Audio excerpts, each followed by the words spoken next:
In this episode, we're moving away from explanation and into recognition. We're looking at how uncertainty actually shows up in everyday life, often in ways people don't immediately label as anxiety. Some people feel unsettled when plans change at the last minute. Others feel more unsettled when nothing is happening and there's too much open time. The trigger isn't the situation itself, it's how predictable or contained it feels. Uncertainty tends to surface in ordinary moments, waiting for a reply, not knowing how a conversation landed, being unsure whether something will work out. These moments don't feel dramatic, but they quietly pull attention. One common place uncertainty appears is in waiting. Waiting for information, outcomes, or responses places the system on hold.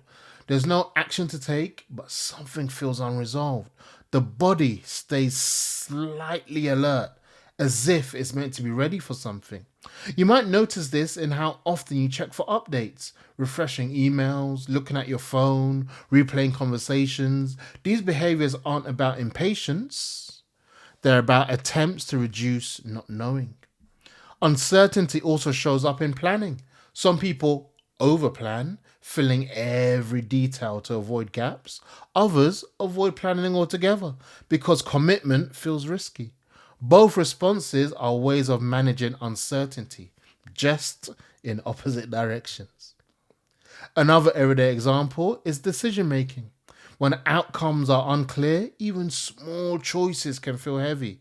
People may delay, seek reassurance, or revisit the same decision repeatedly. The difficulty isn't choosing, it's tolerating not knowing how it will turn out. Uncertainty often appears socially as well, interpreting tone, reading between the lines, wondering what's meant but not said. When information is incomplete, the mind fills in the gaps, often with heightened meaning. There's a biological reason for this. The brain is a prediction system. It's constantly trying to anticipate what's coming next. When it can't predict, it stays active. That activity can feel like restlessness, tension, or unease. You might recognize this in how your body responds when something is left open ended. There's a subtle sense of being unfinished. The system hasn't been able to close the loop.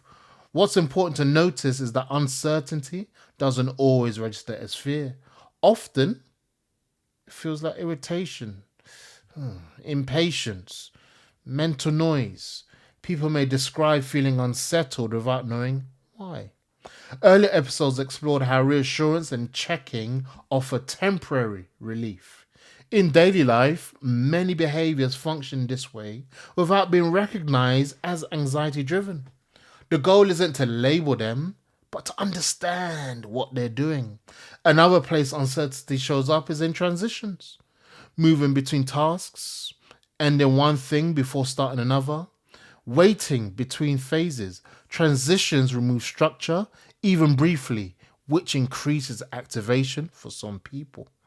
You might notice this when you finish something and immediately look for the next thing to do. The pause itself can feel uncomfortable. What helps is recognizing these moments as uncertainty rather than problems. When people understand what's being activated, reactions become less confusing. Understanding doesn't remove uncertainty, but it changes how it's experienced. Instead of feeling personal or alarming, it becomes situational. Something that arises and passes. As familiarity grows, people often notice uncertainty earlier. Noticing it sooner reduces escalation. The system doesn't need to work as hard to manage it. Join me in the next episode. We'll look at why people respond so differently to uncertainty and how some people move into overthinking while others move into avoidance when not knowing feels uncomfortable.